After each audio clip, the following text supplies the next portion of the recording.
Welcome. Thank you all. And Jacqui, thank you so much for being here today. Thank you for having me. Thank you to the partnership with ServiceNow. We are huge fans, both of yourself and Bill, and the amazing culture work that you're doing in the company and with your customers. And I wanted to maybe start there for our chat. This morning we hosted a roundtable breakfast talking a lot about protecting mental health in the workplace.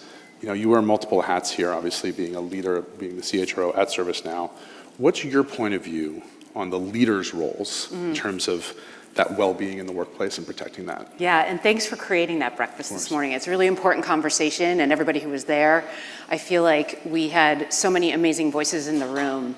And the data that was just up there before we walked on is enough, I think, to show how important it is to have this conversation. And it starts absolutely at the top. You know, I have a CEO who's very passionate about the workforce and knowing that more engaged employees, happier employees who are telling us what they want, which is a lot of help in well-being. It could be financial, mental, social, physical, and how we need to help serve up those things, those environments, the products we create for them so that they can serve our customers really well. It makes such good sense to be able to protect and take care of the workforce and create the conditions where they thrive. And that I view as a really important part of my job. And we created something called the People Pact at ServiceNow, which is more than a value proposition. That is our commitment. It's our covenant with our people. That if you come to ServiceNow, you'll live your best life, you'll do your best work, and we'll fulfill our purpose together. And well-being is woven into each one of those areas. And it's our North Star. We're constantly evolving. It's amazing. It's amazing. We're stealing that People Pact at Semafor, by the way. I love that.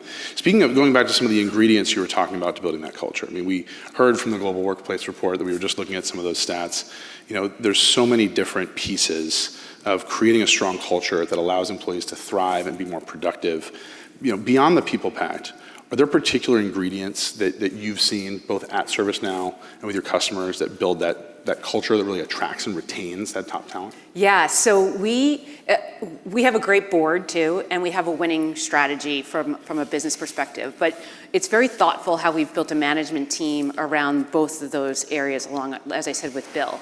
And the talent acquisition lead on my team, Sarah Tilley, talks about we hire amazingly talented people, insatiably curious, but we also hire for character. And thinking about that in every hire you make, every hire matters, because that's how you have a culture that you love and you want to thrive in. And we're a really growing, you know, very rapidly growing company. We were 16,000 when I joined 3 years ago, and now we're 23,000. So your culture can be at risk if you're not putting those ingredients into the way you're not only picking who you're hiring, but how you're picking who you promote and how the system works. And we have been very conscious on the people team to think of our humanity and what we deliver for people. So what is the product that we're delivering to our employees? When they experience onboarding, is it a transaction or is it human-centered? And from the minute that they get the offer letter to the minute that they start, how are we interacting? And we use our own technology and our platform to make that more customizable, more predictive, and more personalized. And I see that as a really key ingredient so that people want to stay. And a cool stat that I'm excited about, last year we had over 1 million applicants for like 5,000 jobs. And we had the highest engagement scores that we've ever had, which was 85% on a 95% participation rate. And our attrition is trending very low. And I feel like in this market, in this time, those are the proof points that I get excited about. And they love what they do. We have great customers too. Absolutely, that's amazing. And your point about dog feeding those technologies so that your people can help make the customer experience better, I feel like is so interesting and so important. Speaking of stats that I've found interesting that you shared with me, I wanted to talk a little bit about AI. I love the Bill McDermott's favorite stats in terms of 1 million business processes and 40 billion workflows that ServiceNow touches. I mean, that's astounding to think about the impact that some of these new AI tools can have on smoothing and speeding up those processes. We're both Celtics fans. I don't want to bring this up. I don't want to have any sore, issues in the crowd. That's probably why we chose this color for today. I'm going to say that we were actually predicting the playoffs, but you all do some amazing work with the NBA, and just would love to hear more about that. And with such a challenging, high-stakes, high-profile customer? Like, how does that partnership work out and play out, especially with AI? It's one of the ones, when I was coming to ServiceNow, it was one of my favorite stories about the work we've been doing with the NBA. So it started with COVID. As you'll remember, the NBA was the first sport to get back to play, if you remember back at that time. And they created the bubble where the players would go, the teams would go, the staff would go, and they had the vaccine, COVID, who had it, who didn't. And that was all ServiceNow that powered the bubble. And people didn't necessarily know that, but we were really proud because I felt, and I'm sure many of you, if you're sports fans, like it finally brought back some normalcy to our lives, to be able to watch something that wasn't like a rerun or streamed 50, like I love all that stuff, but I was craving, like, I don't want to know the outcome of something. And that's what sports does for me. Absolutely. And ServiceNow powers the customer experience so that if you're having a ticket problem or you're trying to like navigate the system of the NBA, that it's a lot smoother. It should be a lot smoother, and it's a lot more AI driven, and they have so much more data about all of us as fans. Absolutely. So that hopefully makes your experiences all the better every time you watch or go. My main takeaway here is become a ServiceNow customer before the next pandemic, because you'll be up faster than anybody else. It's I like that. so true. Bring your own bubble. Make Bill your own bubble. We're taking you on the road. Bill will build you a bubble. I love it. So in closing, you work with so many leaders, both within ServiceNow and at your customers. We have a lot of both business, policy, academic leaders in the crowd today.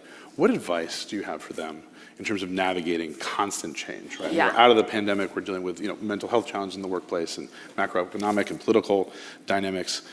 How do you keep employees engaged while you're navigating that constant change? So I would add, we talked a little bit about AI too, and I do think that that's on everyone's minds. And absolutely, when you made the stat about the processes and all those things that we impact, we all have to recognize that AI is impacting our work in any way that we, personally, professionally. And as leaders, our job is to bring our people along. I see this, as we talked about this, as a human capital renaissance, not a technology revolution. And as leaders of teams, of people, the more that you can bring people along through these journeys that are very difficult and very hard to manage, I get it, from economic, social economic to technology, that we have choices as leaders to bring our people in on this journey, give them the skills that they need, the confidence that they can work in this new way, to build out new revenue streams. They're going to do more for you the more that you bring them in. And I believe that the creativity to be accelerated is really at all of our fingertips if we do that right as leaders. Absolutely. It's amazing. All right, we have time for one more question, so I'm going to tuck in one more. You are headed back to New York for the Tribeca Film Festival tonight. Yeah.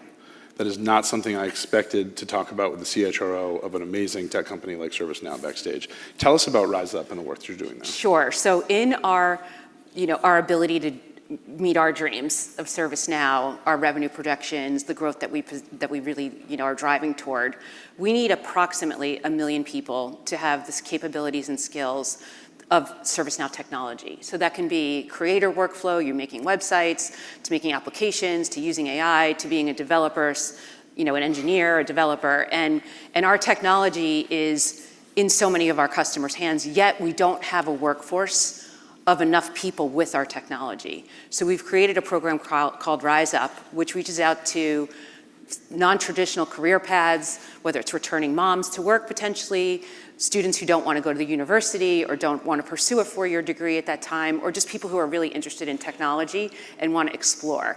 And we have created a short film, this is our second one, around 3 stories that I'm really proud of, that talks about how 3 people, one from India, one from Tennessee, and one from New York, were able to change the trajectory of their life because they invested the time to learn ServiceNow technology. And I'm super excited to be there to reveal that film.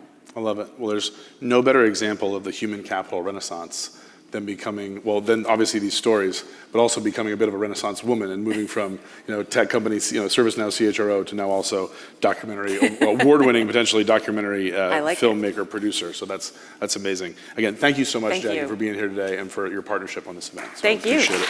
Yeah.